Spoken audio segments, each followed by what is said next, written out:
Dan hadirin sekalian, inilah Bapak Ahok. Pertama-tama terima kasih ya buat Bapak Ibu yang udah bersedia beli tiket ini.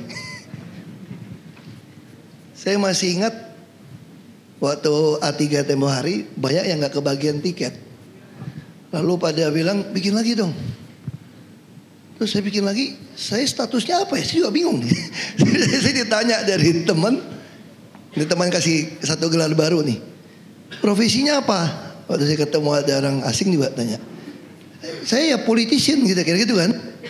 Tapi kan namanya politisi kan banyak banget di Indonesia kan. Politisi yang gimana kamu? Wah, terus ketemu satu kosakata. Politisi edukator. Nah, bedanya apa politisi edukator dengan politisi yang cenderung politikus, kira-kira gitu ya. Kan ada tikus-tikus juga gitu kan sekarang kan. Ada dua nih. Nah, kalau politisi umumnya dia hanya mau bekerja, mau naik panggung kalau punya target mau dapat sesuatu. Nah, kalau politisi edukator, ya kita nggak ada jabatan pun nggak apa-apa, nggak mau target apapun nggak apa-apa. Yang penting kita mengajarkan apa itu kebenaran, apa itu keadilan, kira-kira seperti itu. Jadi banyak orang bilang, mau maju Jakarta ya, lu muncul A3 gitu ya. Saya bilang secara teori susah maju Jakarta. Maka karena itu saya berpikir, saya sampaikan semua program saya, kebijakan Ahok, agar Bapak Ibu pemilih yang lain itu nuntut standar yang tinggi gitu loh. Itu yang kita harapkan sebetulnya dari acara-acara seperti ini. Jadi kita harapkan orang mulai berpikir. Dulu saya suka ketemu teman saya bilang gini, udahlah ngapain sih urusan politik. Tapi begitu pajak naik, ngomel dia. Nah kan orang kaya kalah sama orang politik kan. Ya kan, kalah kan lu kan. Jadi kita harus sadar kehidupan kita ini semua berdasarkan putusan politik loh. Dan kita tiba-tiba bilang gak peduli politik. Nah makanya melalui program ini saya berharap kita bisa membangkitkan semangat, menuntut standar yang tinggi dari pejabat publik. Jadi apa yang kita harapkan dari seorang pejabat publik? Nah itu suka dengar istilah gini. Ya kalau kamu mau jadi paling gede, paling besar jabatannya, lu mesti layanin gue paling banyak dong. Jangan cuma waktu kampanye lu datang. Jadi maksud saya melalui acara ini kita pengen banyak impian Jakarta, kita dengan Jakarta yang belum kesampaian. Gimana caranya? Ada satu teman ngomong gini, lu tahu nggak Hok, dia bilang. Dulu ini toko waktu itu ke Singapura dia tunjukin tahun berapa saya lupa, dia bilang lah. Itu dulu dia bilang. Itu pasar baru, tokonya lebih mahal daripada toko di Singapura ini, dia bilang. Yang benar dia bilang. Mahal itu, kalau dihitung zaman duit dulu itu, toko di pasar baru dibandingkan Singapura. Kok sekarang Singapura naiknya gila-gilaan, kok pasar barunya malah turun? Bukan turun, nggak gitu naik-naik yang signifikan gitu ya. Nah itu karena dia bilang harusnya pemerintah itu mikirin gimana meningkatkan nilai tanah yang punya. Nah bisa contoh, orang tinggal di gang yang sempit, saya juga cerita gitu kan. Kita butuh nih bikin jalan motong. Tapi masyarakat kan dipindahin. Saya pernah baca satu, kita kalau jadi pejabat itu harus apa? Harus baca loh penelitian orang. Kita nggak gampang main pindah-pindahin orang kalau tidak pindahkan bisnis kesempatan usaha dia. Bisa di gang sempit, motor suka lewat. Itu orang bisa hidup loh. Coba keluarin tabung gas 3 kilo, goreng telur, bikin super mie, dapat duit. Kita tempelin shampoo, digantungin di jendela, semua bisa. Nah ini model-model itu. Makanya saya bilang kalau gitu tawarkan aja. Tanahnya yang udah sempit cuma 15 juta, 20 juta. Kita bongkar, kita siapin, tukar 3 kali. Jadi kalau kamu punya tanah 100 meter, dapat apartemen lo 300 meter. Kalau satu unitnya 50 meter, dapat 6 unit. Mau apa enggak gitu. Itu pemerintah bisa lakukan. Supaya nilainya naik, terus kota jadi tambah bagus. Ada taman, ada apa. Itu sih kira-kira, nanti bebas tanya lah. Yuk, sah. Oke, baik. Boleh kita berikan tepuk tangan yang meriah Bapak dan Ibu sekalian. Pak Ahok dan juga teman-teman audiens, kita hari ini tidak sendiri saja. Kita ditemani dengan 4 orang panelis kita yang luar biasa. Dan untuk itu kita akan boleh sambut para panelis kita. Yang pertama ada Rizky Triana yang merupakan seorang founder dari Omah Etnik. Silakan Kak Rizky Triana boleh bergabung. Dan selanjutnya Ivan Jayawan yang merupakan environmental expert on water and air. Boleh bergabung Kak Ivan, silahkan. Dan Kak Farli Sukanto yang merupakan co-founder dari Bantu Guru, Belajar Lagi dan juga seorang pegiat pendidikan. Silahkan Kak Farli boleh bergabung.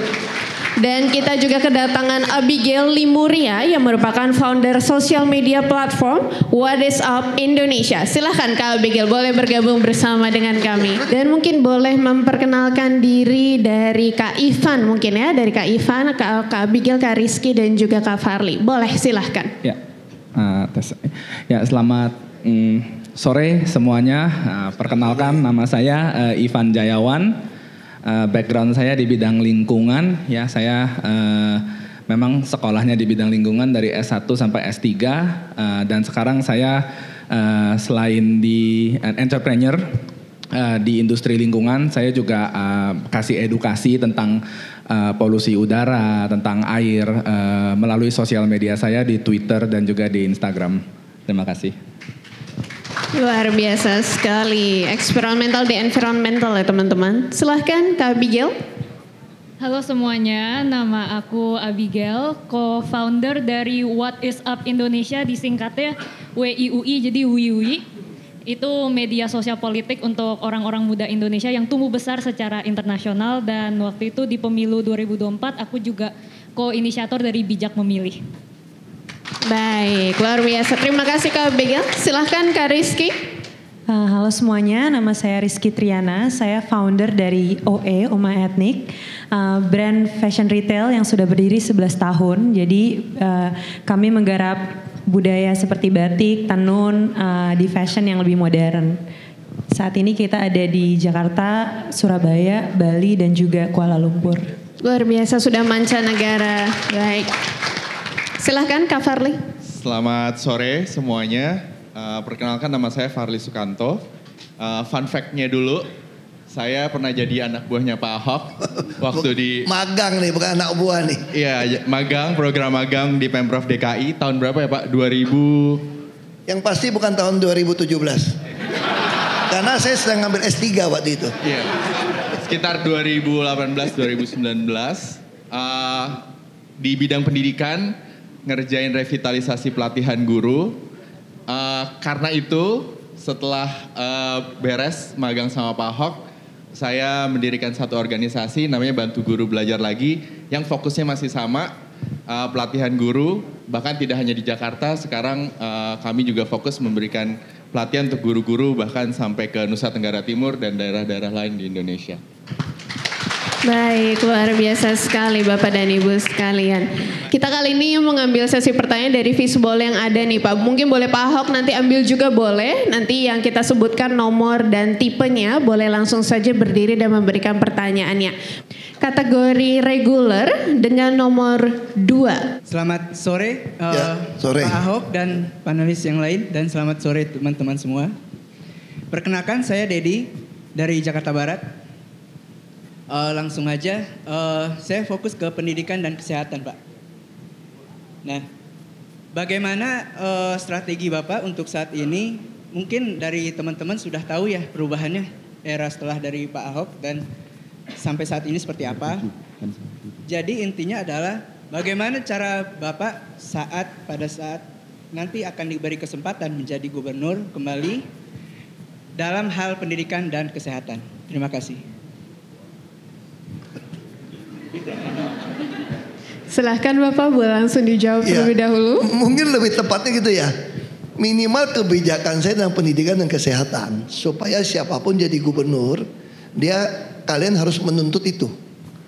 Jadi waktu kampanye atau apa harus tuntut. Waktu jadi harus tuntut seperti itu. Nah kalau pendidikan, saya mau cerita sedikit. Waktu acara Ahok is back ya waktu itu ya. Ada satu anak berdiri, dia angkat tangan.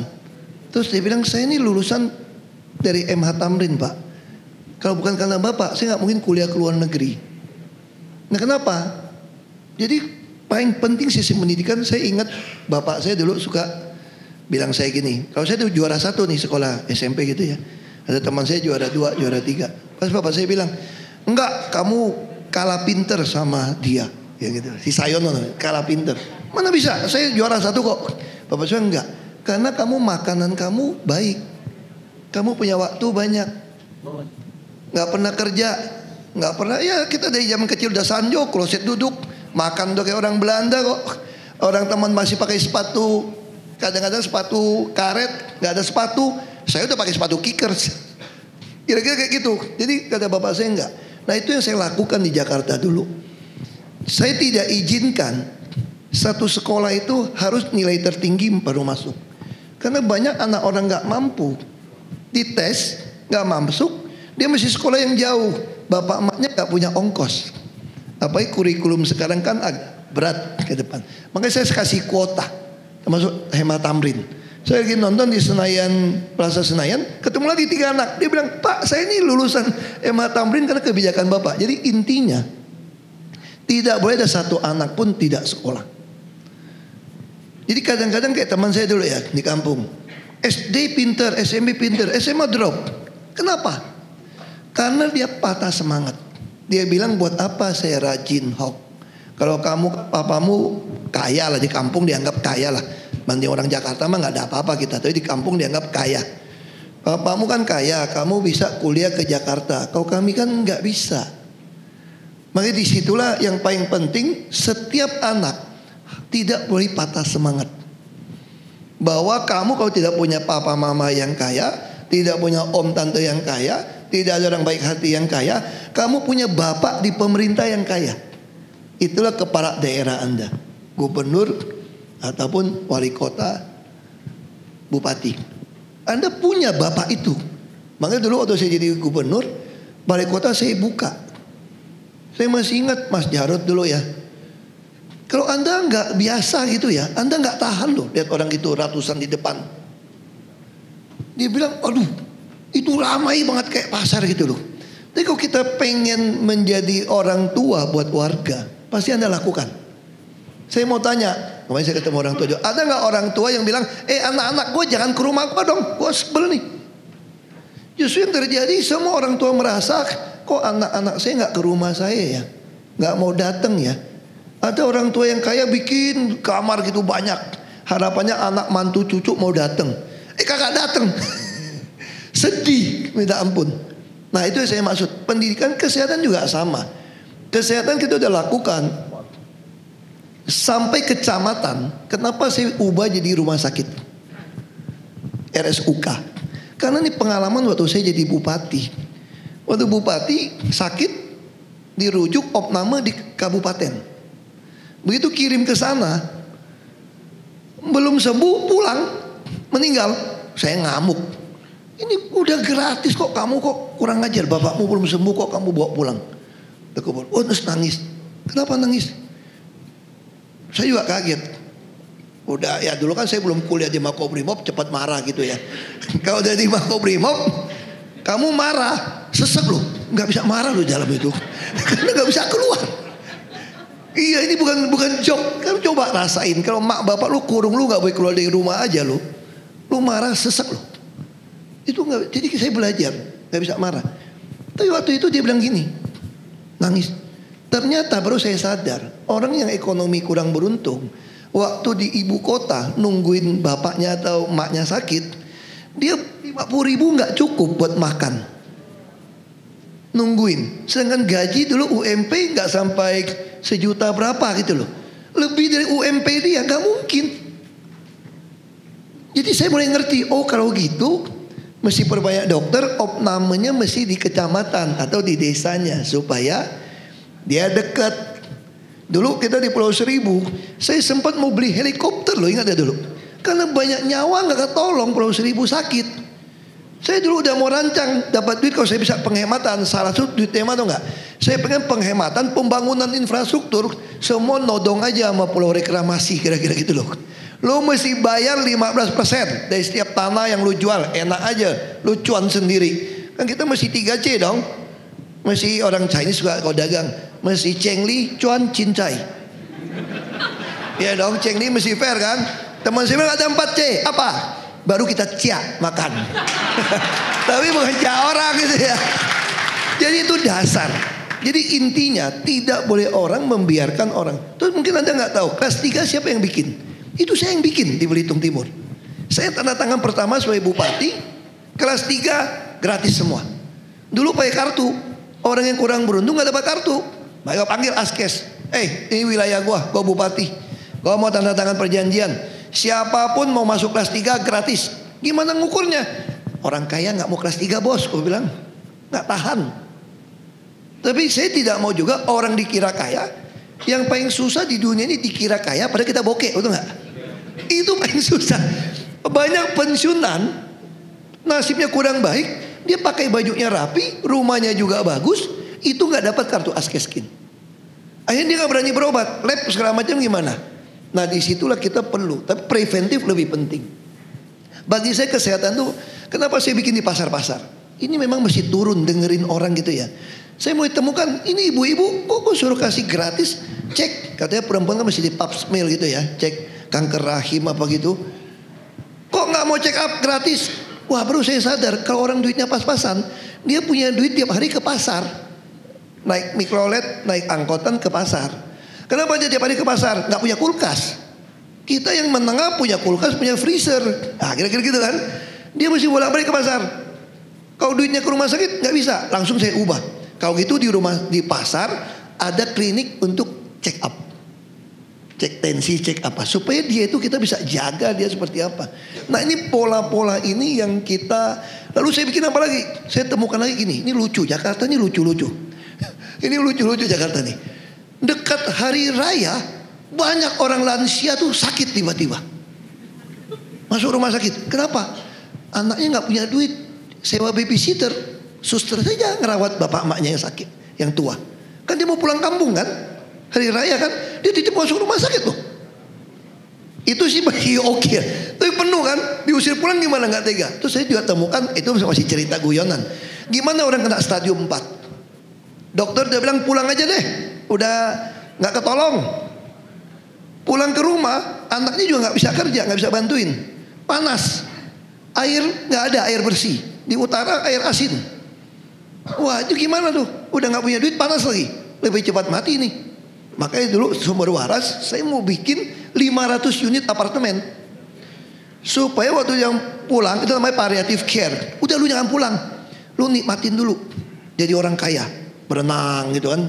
Kan Pemda kan gampang, bukan duit gua kok. Duit dari mana? Duit pulau reklamasi 15% udah hitung.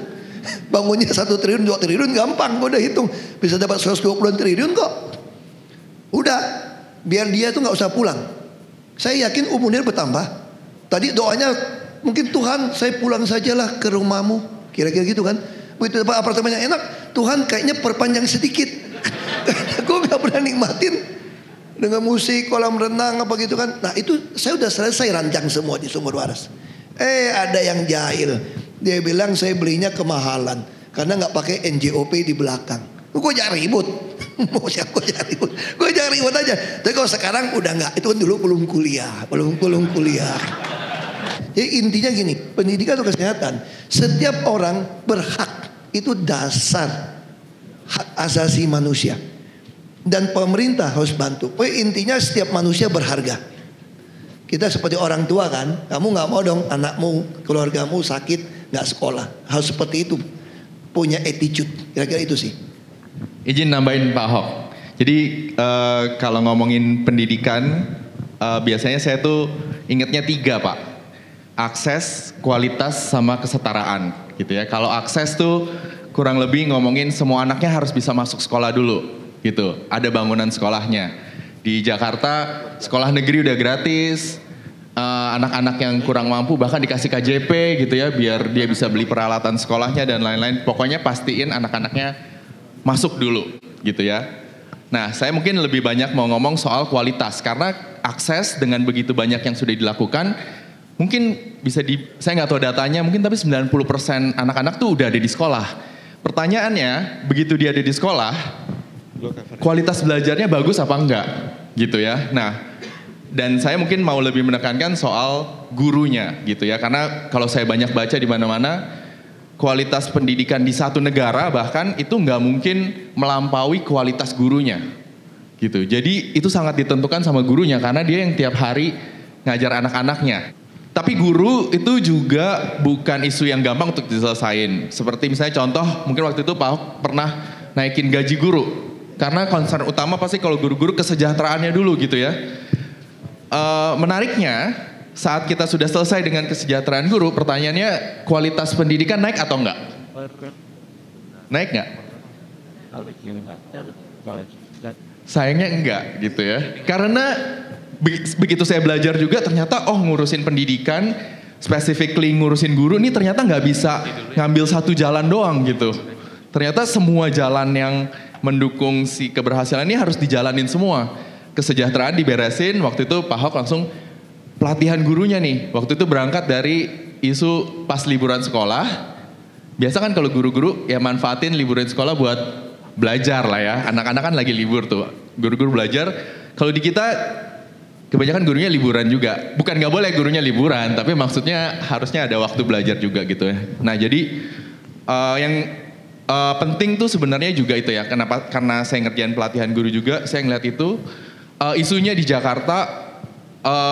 Jakarta sebenarnya sudah sangat beruntung karena di setiap kota, Jakarta Pusat, Timur, Selatan, Barat itu udah punya pusat pelatihan guru yang nggak dimiliki provinsi lain. Teachers Training Center tuh kita punya.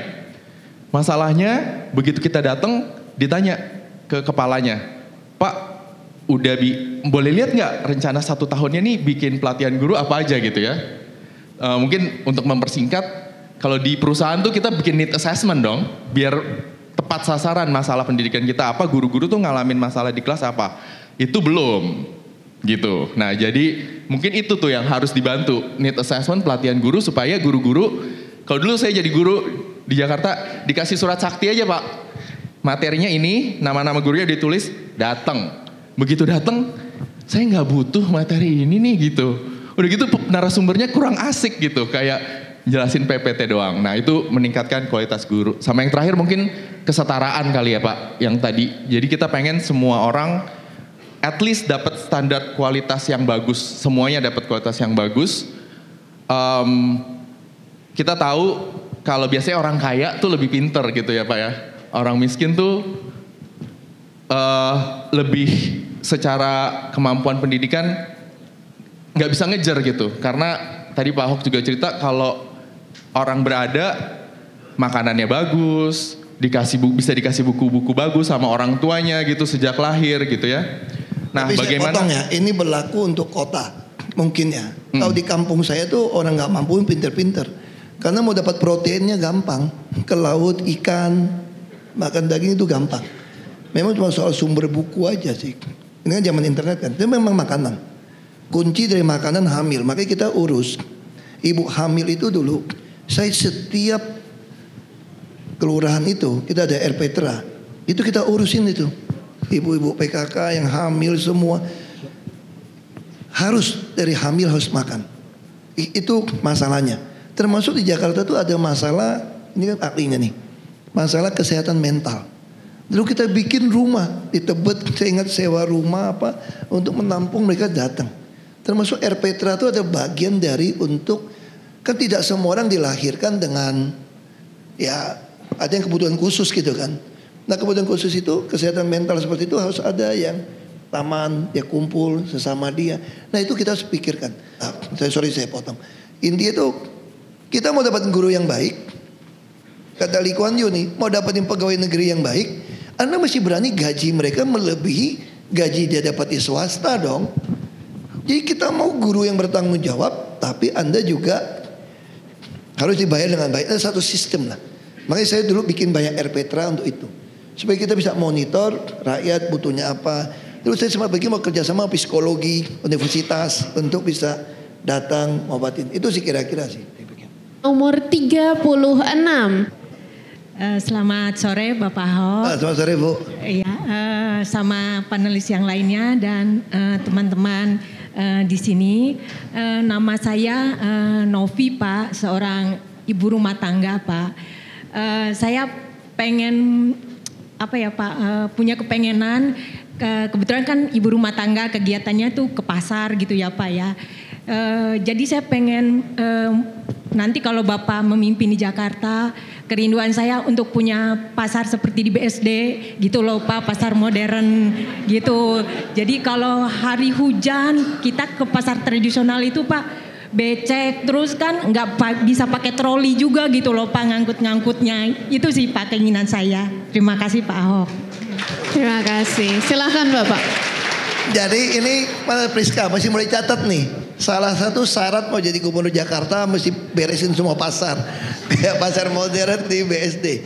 Sebetulnya waktu saya jadi bupati saya udah mulai bikin itu Bu. Jadi intinya memang pasar harus modern bersih. Makanya saluran harus dipikirkan gimana ikan jatuh semua. Cuma sayangnya gak keburu. Saya keburu dikirim kuliah juga tuh. Itu aja sih Bu. Tapi kayak kuliah S3 lebih penting. Daripada dulu kayak ibu naik itu saya udah marahin. Nanya pasar-pasar. Ngapain sih? Kalau gitu mungkin kita boleh dengarkan langsung saja nih. Para panelis mungkin boleh bertanya kepada Pak Ahok langsung. Mungkin boleh dari Kak Ivan terlebih dahulu. Silahkan boleh memberikan pertanyaan intinya. Ya, terima kasih. Pak Ahok, satu isu yang mungkin sangat rame ya waktu dari tahun lalu itu adalah soal polusi udara.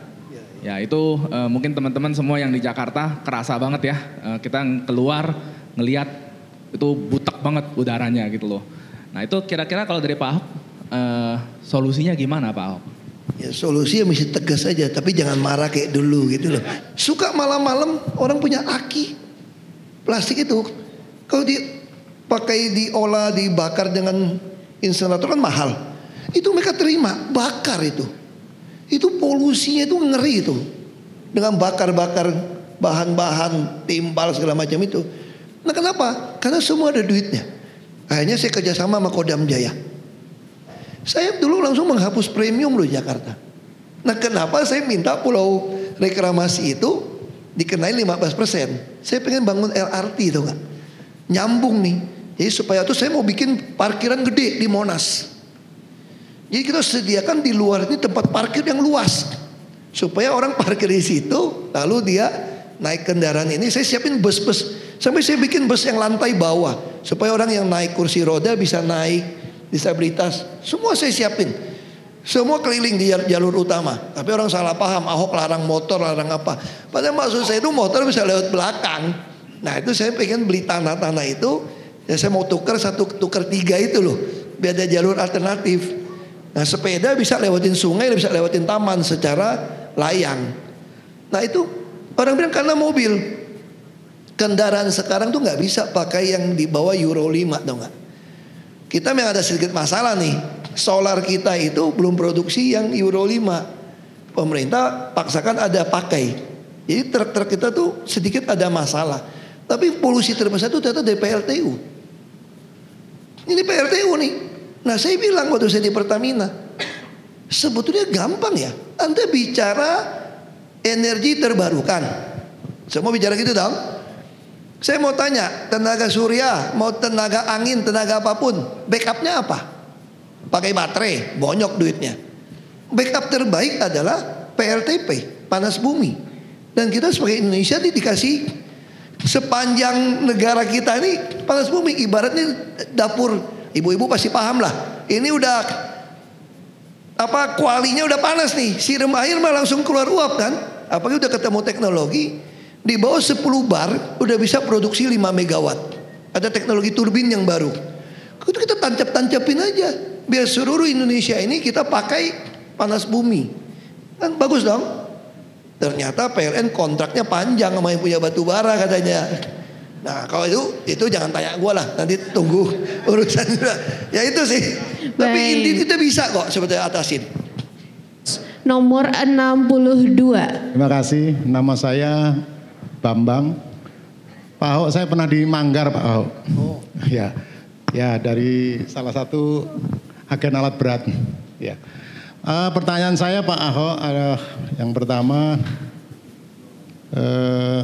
bagaimana menurut Bapak, apakah Bapak bisa kolaborasi dengan Pak Jokowi untuk mimpin DKI 1, Pak?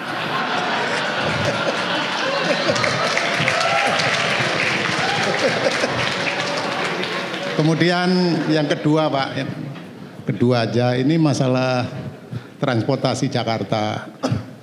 Transportasi Jakarta saya melihat bahwa kebijakan saat ini kan Jakarta semrawut ya Pak ya. Jadi tidak teratur antara raja jalanan sepeda motor dengan mobil ya kan, saling berebut lah begitu.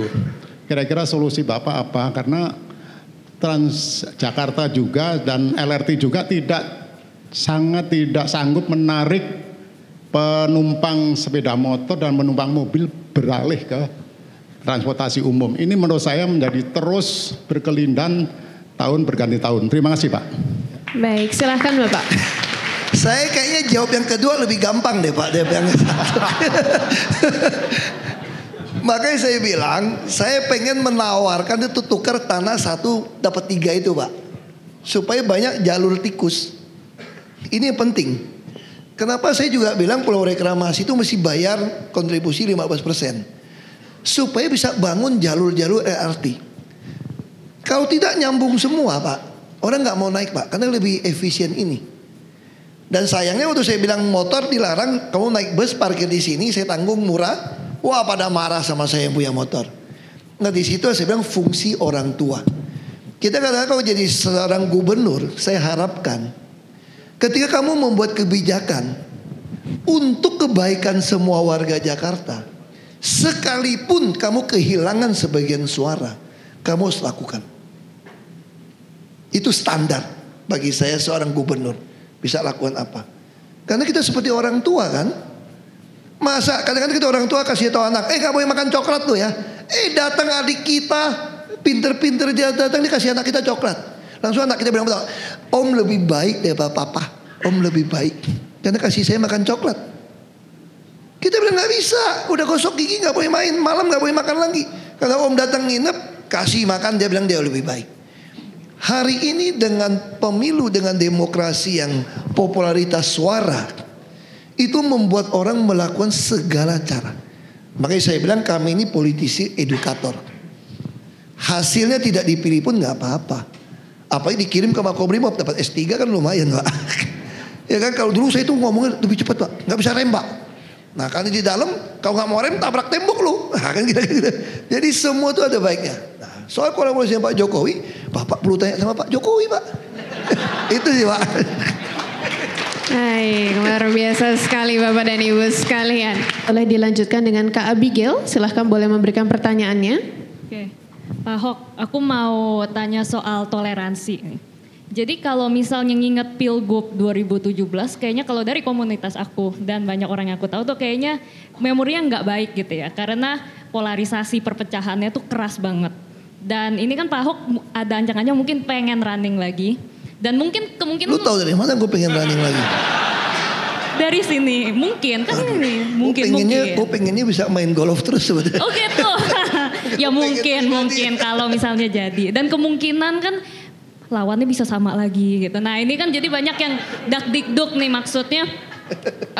Dan politik identitas itu kan yang waktu itu bisa terjadi kenapa? Karena memang tensionnya ini masih ada gitu. Mau tidak mau kita harus akui terhadap yang keturunan ras Tionghoa gitu. Kalau aku sehari-hari kan main sosial media, sering masih ngelihat misalnya ada orang yang nge-tweet dia orangnya Chinese Indonesian gitu. Di reply-nya tuh rasis banget. Dan tuh banyak yang nge-retweet, bahkan sampai ada yang ngomong gini, aku pernah ngeliat, oh belum kapok ya 98, mau diulang lagi, sampai digituin. Dan itu tuh banyak yang nge-like loh. Nah artinya maksudnya ini masih sangat real nih. Nah aku tahu ini mungkin gak adil, tapi suka gak suka Pak Ahok ini kan gak cuman politisi, tapi untuk banyak orang adalah representasi bagaimana banyak orang ngelihat kaum Chinese Indonesian Jadi bagaimana sentimen mereka ke Pak Ahok itu bisa terrefleksikan ke kaum Chinese Indonesian. Pertanyaannya, apakah Pak Ahok punya program, strategi, rencana atau apapun lah. Gimana ini cara memperbaiki tension ini yang mungkin banyak yang masih amnesia terhadap sejarah atau malah tidak acuh, ignoran terhadap sejarah atau bahkan masih secara aktif sebenarnya diskriminatif gitu. Dan bahkan sering digoreng juga, kita nggak bisa pungkirin gitu ya. Karena Pak Ahok itu banyak yang lihat sebagai representasi, ini kayaknya penting. Jadi apa nih kira-kira Pak? Nah ini salah satu korban propaganda nih. Tahu gak? Jadi rata-rata itu orang pengen saya keluar dari politik dengan cara menakut-nakutin orang untuk nasihatin saya. Itu udah terjadi waktu saya di Belitung memulai mau jadi bupati. Yang kasihan mama saya. Jadi kalau lagi kawinan duduk di meja makan nih, terus yang tua-tua pasti marahin mama saya. Anak laki lu tuh habis makan 2 bulir kacang kedelai ya, 2 bulir kacang kuning gitu dah, bahasa kayak gitu. Lu mau lu nanti 1 tongkat bunuh seluruh penumpang kapal. Anak lu mikir nggak? Masih ingat nggak Bapeki dulu? Semua orang Tionghoa dibantai lu gara-gara ini anak lu mau bikin macam-macam lu. Jadi lu jangan, wah itu mak gue. Bener banyak yang takut kayak gitu. Iya banyak bener. Itu dari tahun 2003 gue digituin. 2002 terus pulang mama saya bilang, aduh Hok kamu ini kok gimana? Dulu papamu masih hidup, papamu didik kamu sampai politik, sekarang papamu udah meninggal, sekarang gimana? Apa mama saya ngomong gitu? Enggak. Mama saya bilang gini, kita harus makin tunjukkan bahwa kita berguna buat bangsa ini. Gitu? Karena semua orang punya nurani kan.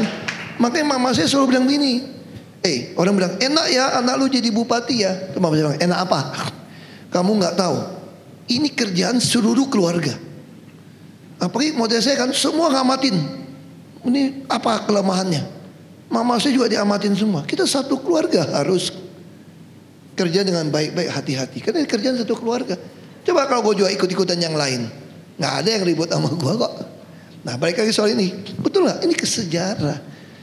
Sebetulnya waktu kita merdeka, masalah ini tuh ada masih. Ini memang dari zaman Belanda. Kalau kita baca sejarah ya, memang rakyat kita ini baik. Rata-rata rakyat itu punya nurani yang baik, tau nggak? Ketika ada oknum raja kerjasama dengan penjajah, menyewakan lahan tanah dengan sembarangan, lalu datang juga lah beberapa pedagang dari Cina, dari Tiongkok yang dimanfaatkan untuk menyewakan tanah ini. Lalu beberapa dari mereka mulai beragak mau pakai baju kayak kerajaan juga, tahu nggak? Padahal tuh orang turunan Tionghoa itu sudah berabad-abad sebelumnya ada. Coba kalau lihat di Tangerang banyak Hitachi kan, petani. Coba kalau kita tes DNA kita, kalau kita tes DNA kita nih, semua mongoloid. Taunya gimana? Coba waktu lahir dipukul pantatnya biru kan. Kita nih satu ras. Cuma karena Belanda itu menghasut. Lalu gimana hubungan ini? Kalau ini bukan kampanye partai ya, sorry. Ada yang nge-tweet gini, tau nggak beda banteng sama sapi? Nah, ini banteng bos, ini banteng. Gitu kan. Tapi ini Spider-Man saya lebih suka, karena great power has great responsibility. Wah, ini kata gitu kan, ini Spider-Man. Nah, kalau lihat ada petir, ada apa-apa, itu banteng nggak lari, dihadapin. Kalau sapi kabur, akhirnya kesambar petir juga, dia kena hujan. Nah kalau hadapin, lewat nih petir ini kan tabrak. Nah, kita juga sama. Kita diajarin kalau ada masalah, kamu nggak boleh lari dari masalah itu. Kamu pindah ke mana? Mama saya ditanya juga. Mama saya bukan saya promosi mama, kan bapak saya udah meninggal. Udah ada film Man Called Ahok juga kok. Itu lebih cocok film Man Called Kim Nam sebetulnya. Karena banyak cerita tentang bapak saya. Kalau mama saya dibilang gini, orang tanya, kenapa nggak mau pindah ke luar negeri? Wah ini kerusuhan segala macam. Mama saya bilang gini, dia ada pakai bahasa Chinese gitu ya. Pokoknya ini bilang gini lah, kemanapun sama tergantung kitanya. Emang mereka nggak ribut? Karena sama, karena seluruh dunia itu para politisi ini bukan politisi edukator.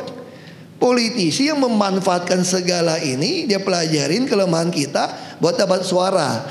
Nah kalau kita mundur juga, ibaratnya gini lah. Kalau ada kegelapan ya, kita takut dong gelap. Kita dibuat takut-takutin kayak gini nih. Seolah-olah nyalain satu korek api pun gak ada guna. Padahal satu korek dinyalakan, gelap itu akan hilang.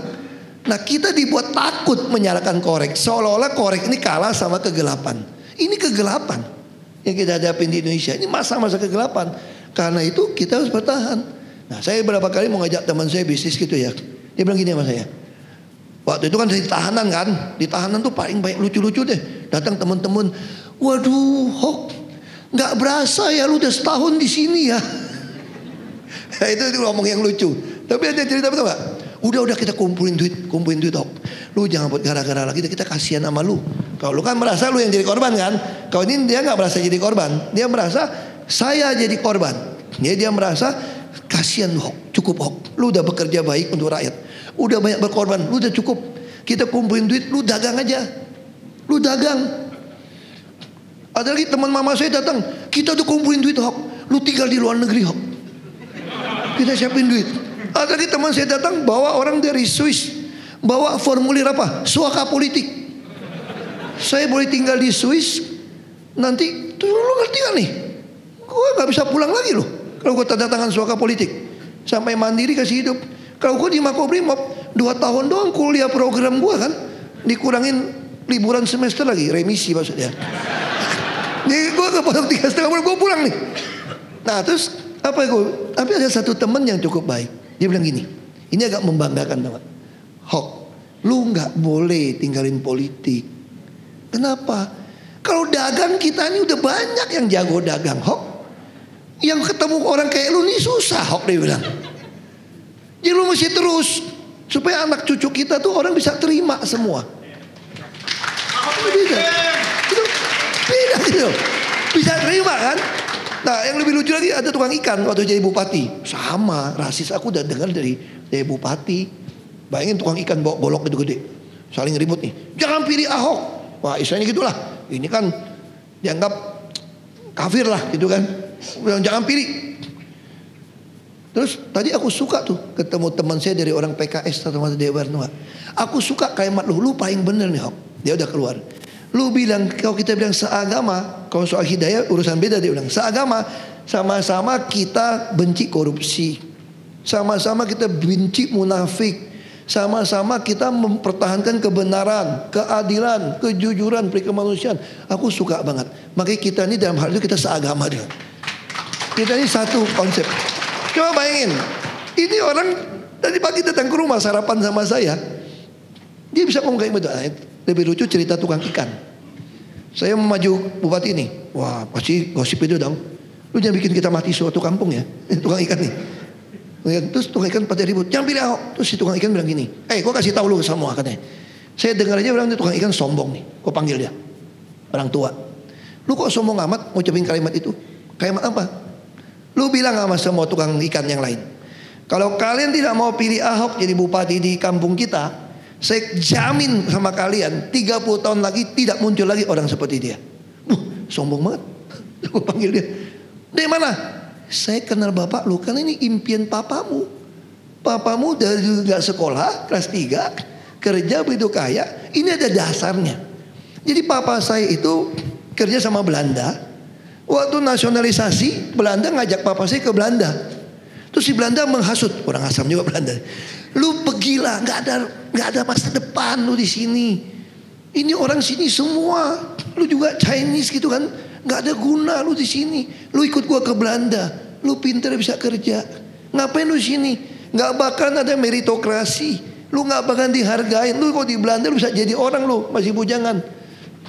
Tuh bapak gua pikir, kalau begitu, lu bilang gua pintar, kau gua pergi, nggak ada orang pintar lagi dong di kampung ini. Tuh bapak gue pikir lagi, lu aja dari Belanda jauh-jauh mau kedatang ke Belitung. Berarti Belitung nih hebat dong. Kenapa lu datang jauh-jauh? Enak aja lu mau bawa pergi. Enggak, gue gak pergi. Bapaknya gak mau pergi. Dia tetap stay di Belitung. Nah itu yang bapak saya udah berpikir, saya gak sekolah. Gimana saya udah kaya, gue pengen anak gue sekolah tinggi jadi pejabat.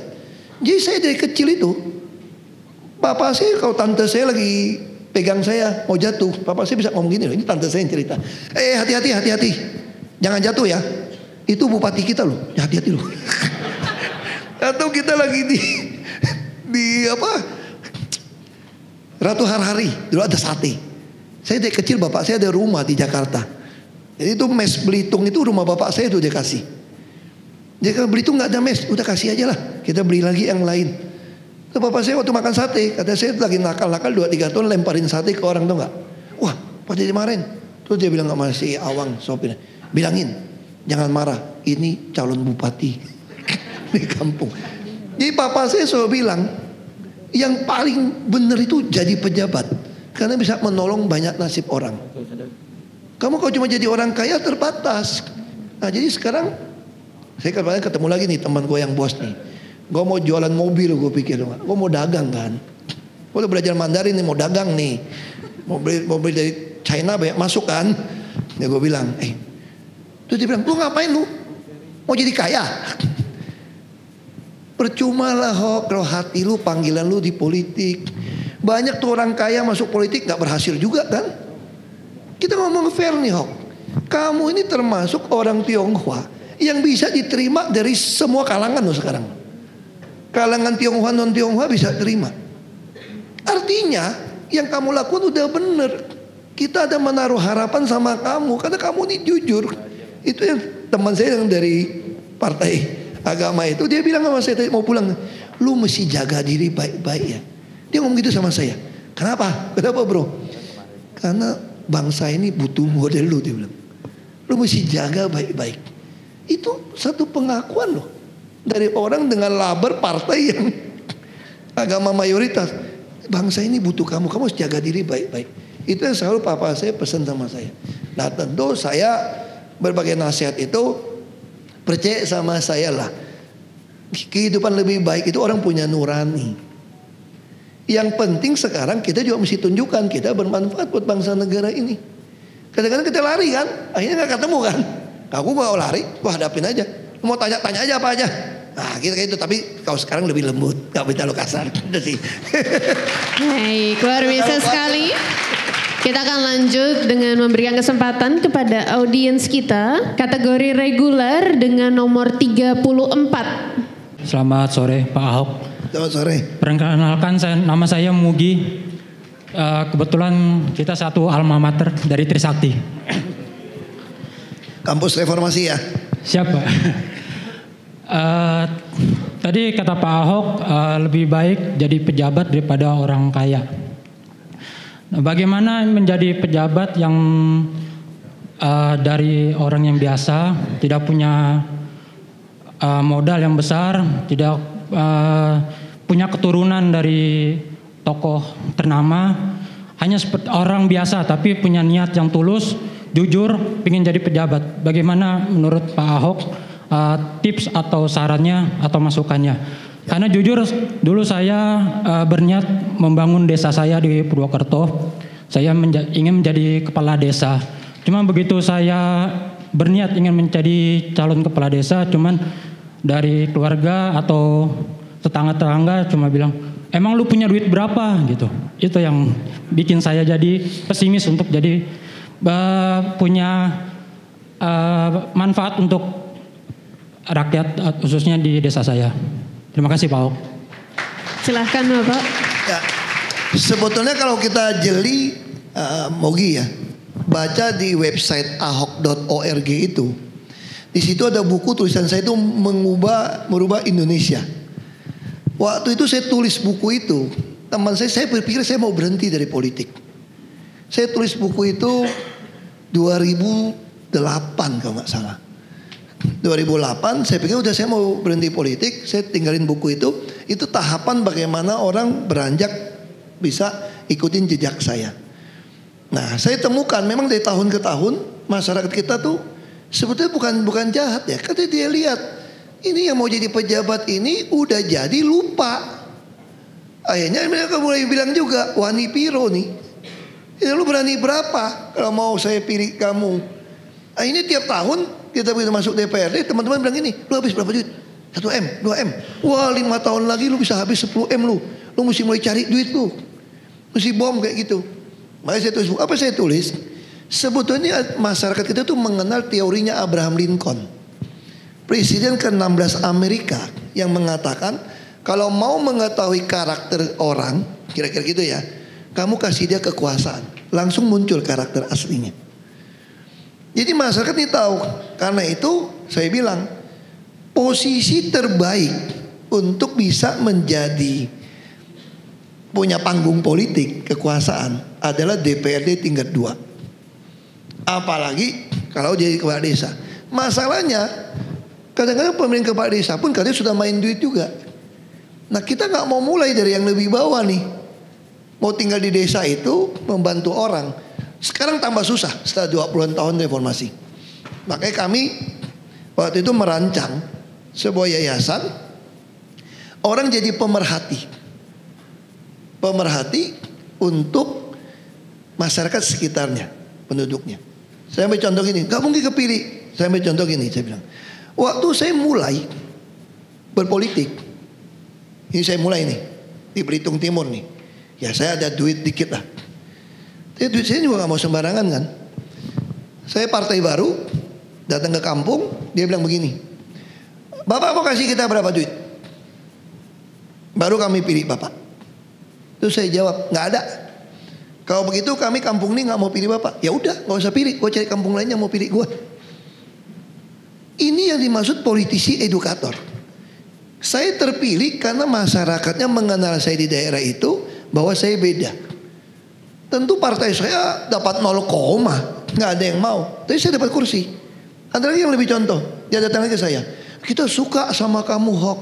Kita percaya kamu berjuang buat rakyat. Kami percaya. Tapi Hok partai yang warna itu mau kasih 15 juta nih Hok. Ini gimana? Kita butuh di kampung nih. Mau perbaikin lapangan bola segala macem. Gini deh Hok, kita sayang sama kamu. Kau sama kamu cukup 5 juta deh. Itu terjadi tahun 2003 loh, bayangin. Ini udah 21 tahun. Saya berpolitik 21 tahun sekarang. Saya mulai tahun 2003. Partai baru lagi, PIB. Apa PIB? Kenapa saya suka PIB? Partai ikut Basuki. Udah ambil aja, udah ikut. Cocok namanya. Sampai itu promosi. Terus saya bilang, nah gimana dong dia datang? Nah saya sebagai politisi edukator harus berani. Banyak politisi itu apa tuh enggak? Sudah ya nanti udah terpilih baru saya kasih ya. Atau kasih dulu DP.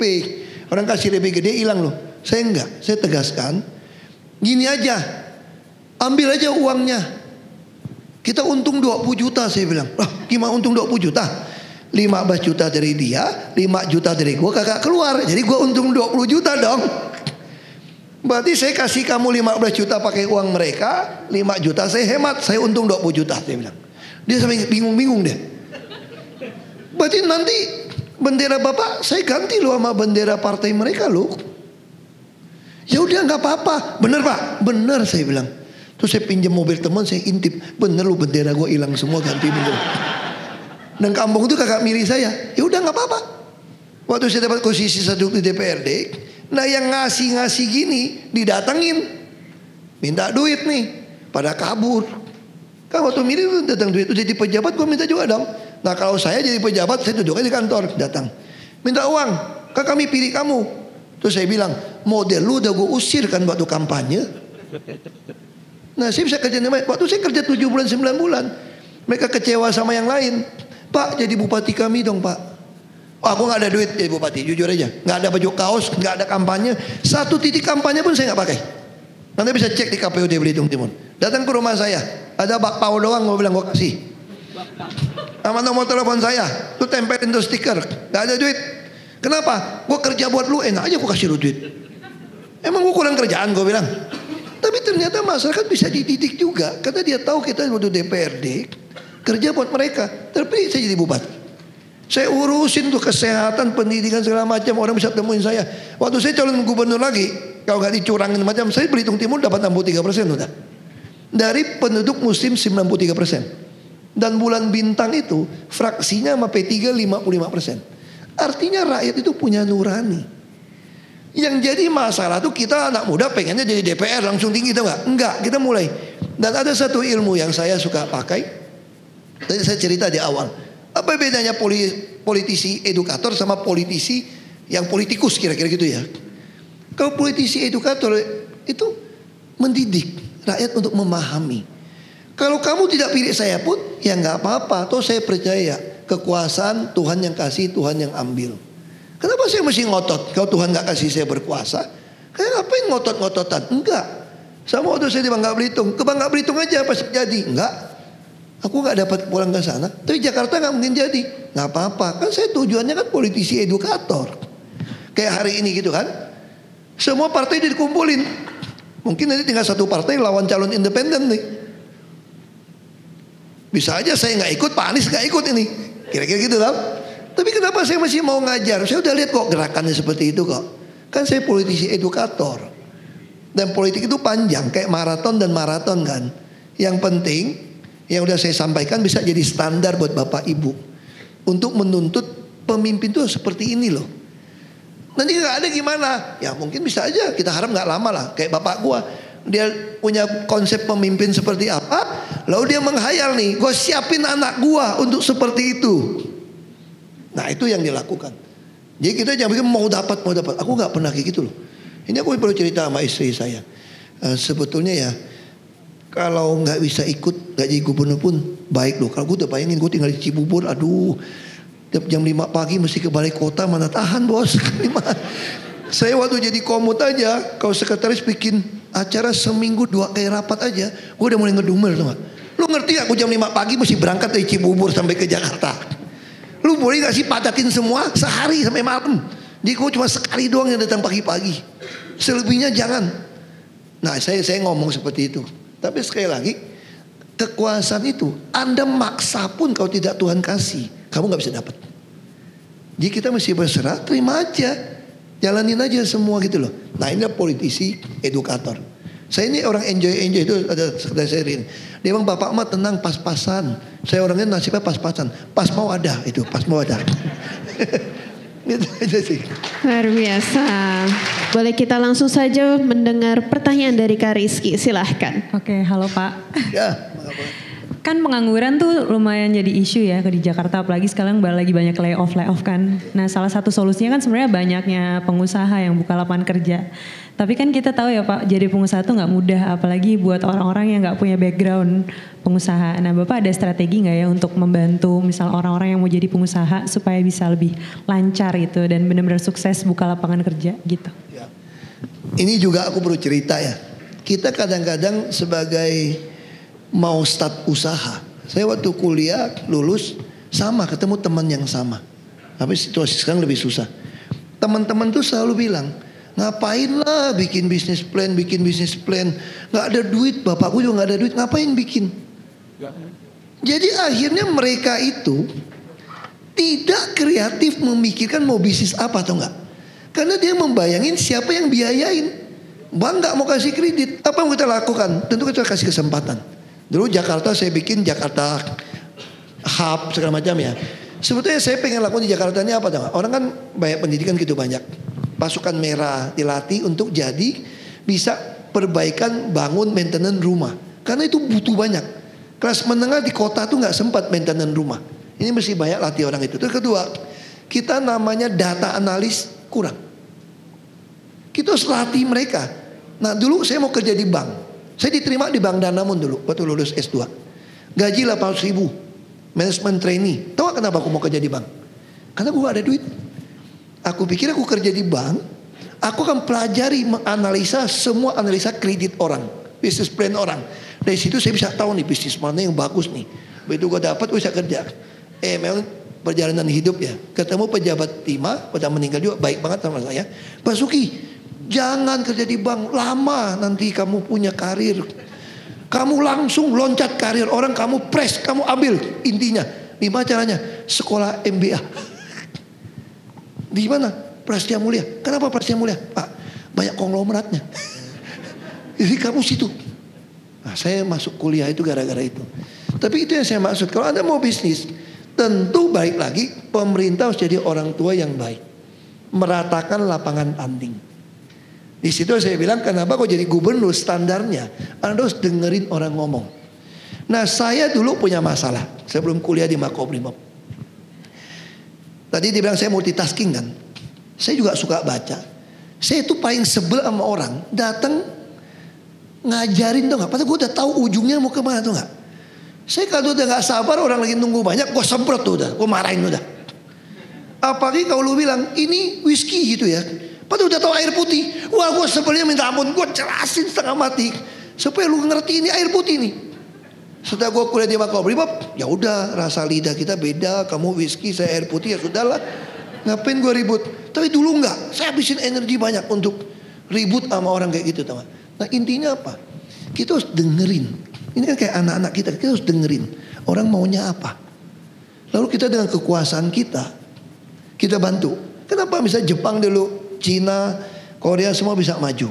Kalau dia satu industri, dia bisa tahu sampai 7-9 layer suppliernya.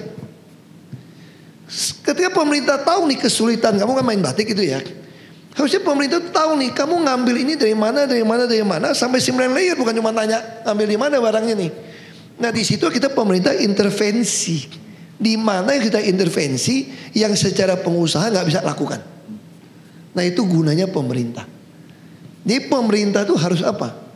Kalau pakai kutipannya, harus menggunakan kekuasaan mengoreksi, kata Martin Luther King Jr., segala sesuatu yang menentang cinta negara, cinta rakyat. Kalau saya pakai yang sama, pemerintah harus memakai kekuasaannya mengoreksi segala sesuatu menghambat Anda berhasil.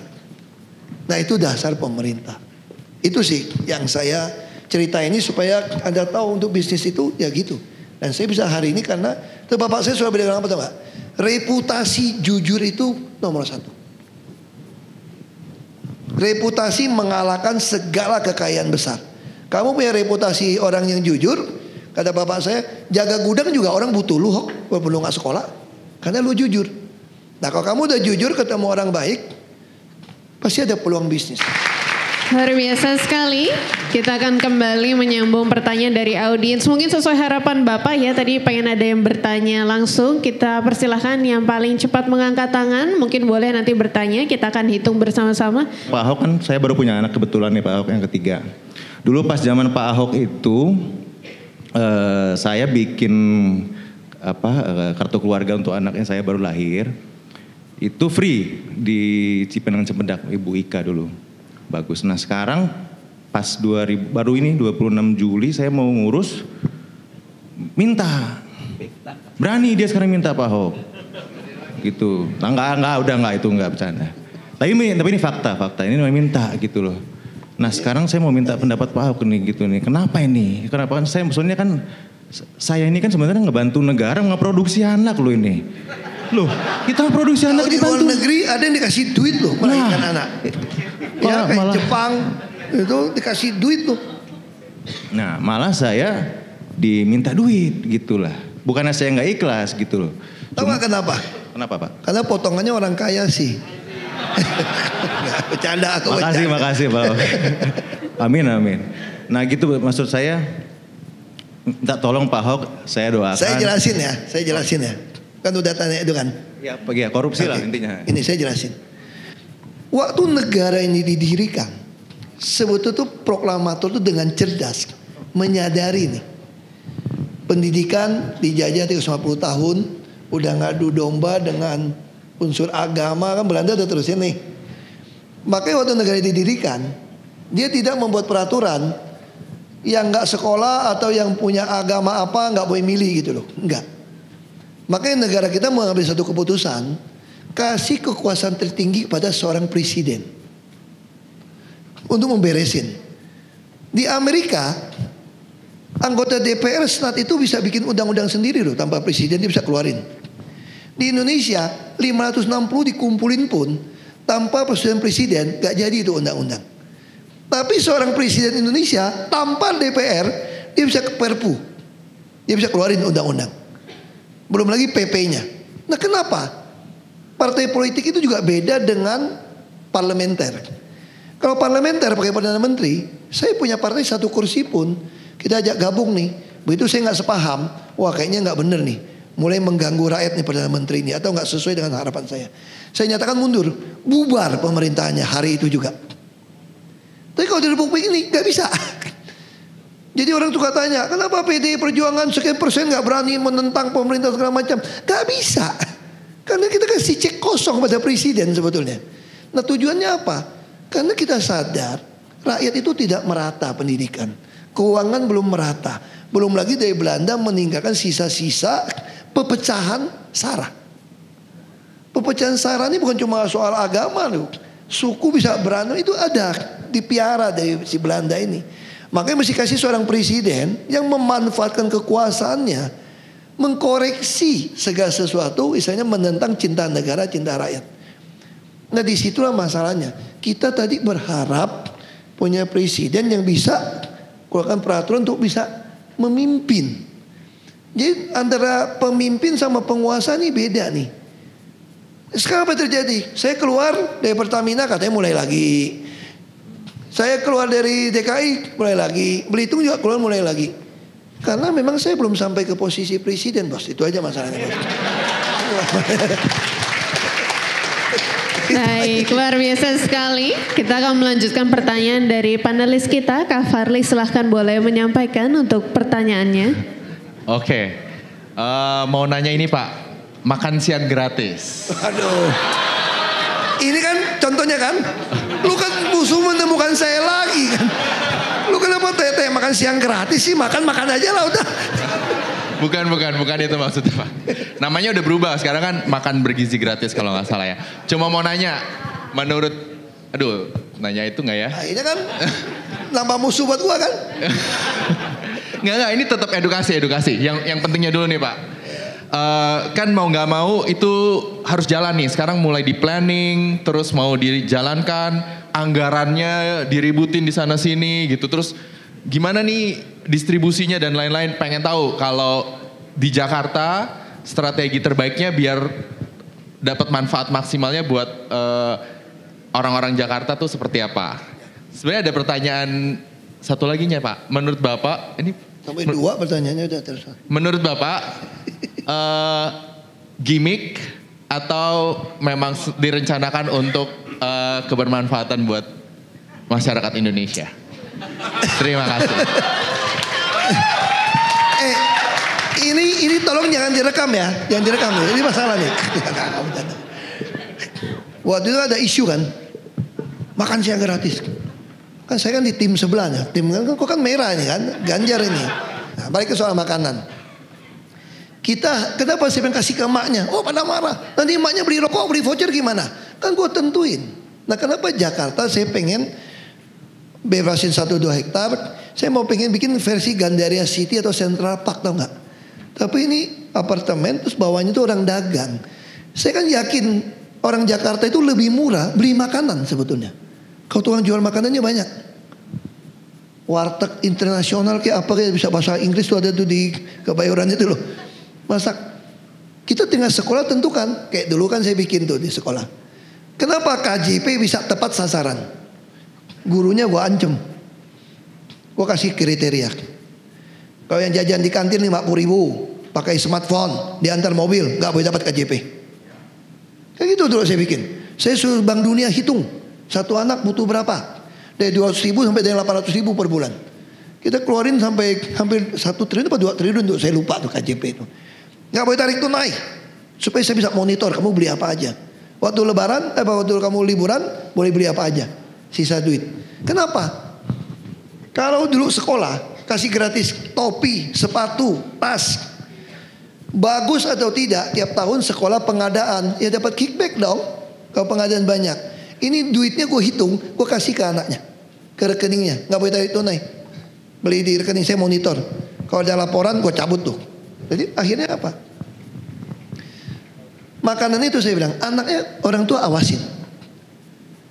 Sekarang kalau kita ngomong jujur, kalau anda mau kasih telur, kalau dikumpulin itu banyak, mungkin seluruh telur kita nggak cukup, masih impor. Ini gawat nih. Padahal kalau di mama kayak tadi Bangka Belitung gitu ya, kalian tahu nggak tuh empek-empek sama kerupuk? Orang Bangka Belitung masih paham tuh. Kalau yang agak gede dipotong gede, digoreng jadi empek-empek namanya. Kalau dipotong tipis dijemur jadi kerupuk. Tahu nggak isinya itu apa? Ikan dan sagu. Bukan tepung terigu. Ada ikan sekarang pempek dicampur dengan ubi kayu. Jadi kita nih punya kearifan, punya makanan. Dulu teman saya nggak punya duit beli beras nih. Apa? Pisang banyak. Dia makan ikan, mancing ikan sama pisang, sama sukun. Tapi itu kan terigu kan. Nah kalau impor terus, kemarin Pak Sadi naikin 2.000 kalau nggak salah ya. Langsung turun pembeli. Nah ini sama. Masa kita mau ngurangin untuk makanan bergizi segala macam? Tuh duitnya kasih ke emaknya, punya 3 anak. Dia juga bisa nolong, mungkin tetangga dia nggak sempat masak. Karena di sekolah diawasin oleh kepala sekolah toh. Mana tempat box makanan kamu, memenuhi syarat atau enggak? Dia bisa beli dari warung sekitarnya. Itu yang saya lakukan, bikin pasukan warna-warni. Kasih ke peborong, berapa triliun bersihin kali, mending gue kasih ke orang yang kerja. Gaji UMP. Dia dapat duit lebih banyak dong, masyarakat bisa belanja.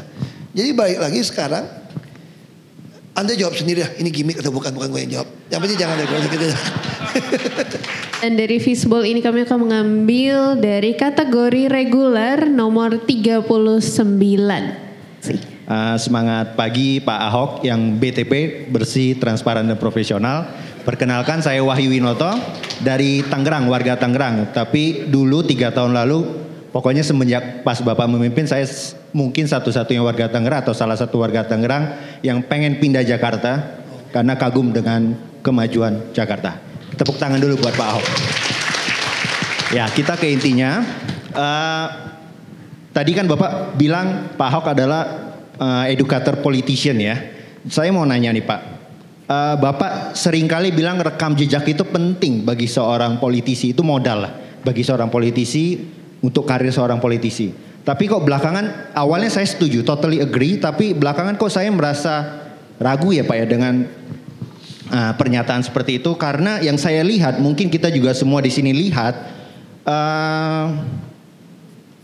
masyarakat Indonesia itu gampang lupaan, gampang banget lupa. Belum 3 tahun, belum 2 tahun udah lupa. Sehingga seperti yang kita lihat, mungkin ada pejabat yang tidak melaksanakan janji programnya, mungkin banyak programnya yang gagal, tapi kok hasil surveinya bisa tinggi terus Pak. Nah, itu yang jadi pertanyaan saya. Ya, terima kasih. Mungkin itu pertanyaan dari saya. Tetap semangat Pak Ahok dan jangan pernah lelah mencintai Indonesia. Terima kasih.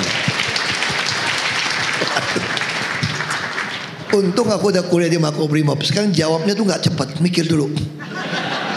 Kalau dulu ngomong dulu baru mikir, nggak sempat ngerem kadang-kadang tuh nggak. Akhirnya keluar kata-kata yang jadi baik gitu ya.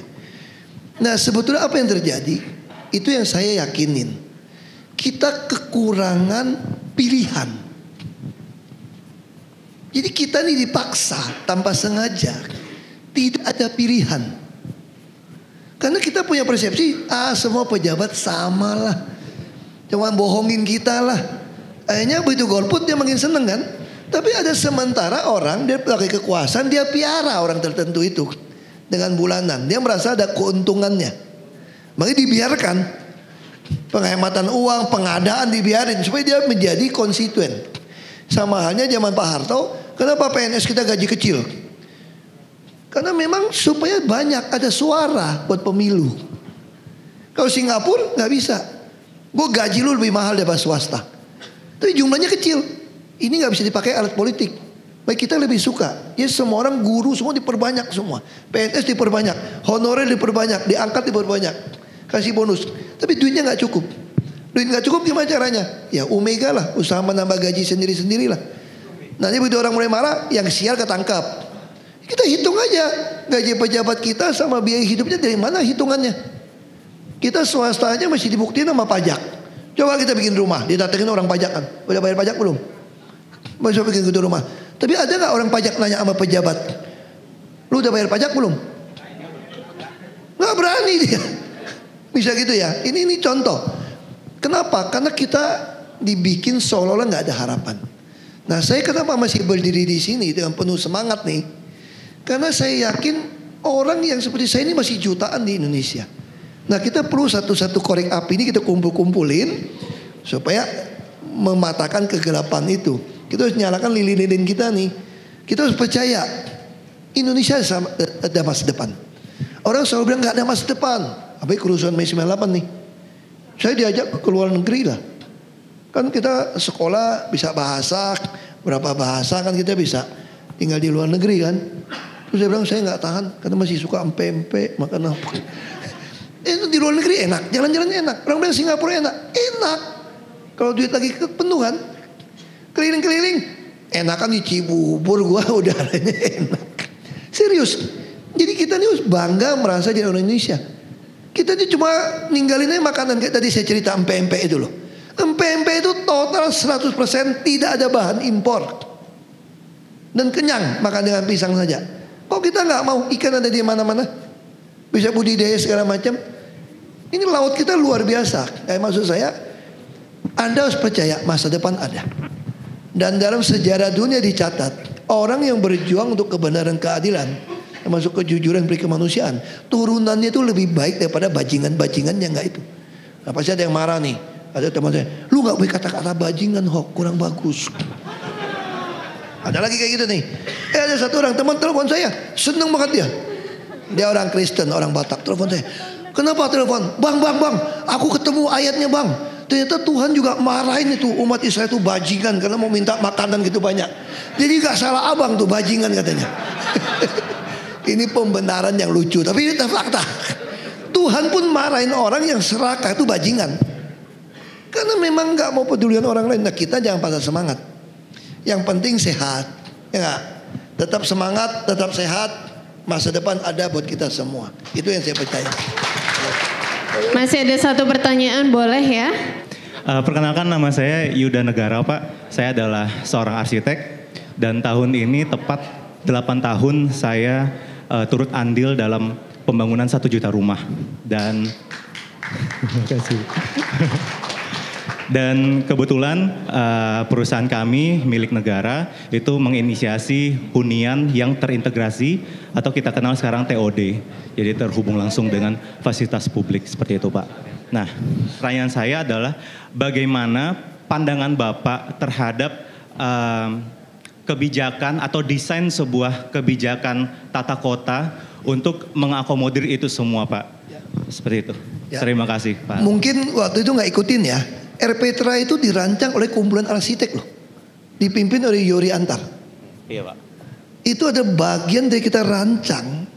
Karena gini, orang kalau yang ekonomi nggak mampu, kan dia di tempatnya kan sempit, nggak bisa masuk mobil. Ada hajatan nikahan, ada meninggal saja bingung nggak ada tempat.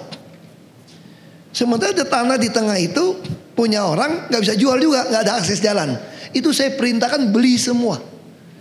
Supaya masyarakat itu ada tempat ngumpul. RPTRA itu kan ruang publik terpadu ramah anak. Jadi saya harap anak sampai orang tua kumpul, sampai psikolog masuk penyakit mental segala macam mesti dideteksi. Saya pasang CCTV, kita monitor. Nah itu bagian dari itu. Terus saya juga sampaikan kita butuh tanah. Tapi gimana cara bebasin tanah di Jakarta? Mau tukar 1/3. Supaya saya punya banyak ruangan. Polusi itu mesti banyak pohon. Jakarta mesti dibangun kayak Singapura. Tapi Singapura udah mahal, kita nggak mau, kita 1/3 aja buat tukerin. Supaya ada jalur-jalur semua. Sungai-sungai memang nggak bisa dihindarkan. Orang tanya sama saya, kapan itu bongkar rumah di pinggiran? Tunggu rumah susunnya jadi. Saya mulai bangun rumah susun yang 23 lantai, pakai lift. 15.000 sehari. Pakai lift, tapi nggak bisa jual. Saya kontrol dengan kartu. Sekarang dijual-jualin, karena kita backlog rumah banyak. Makanya mesti ketat.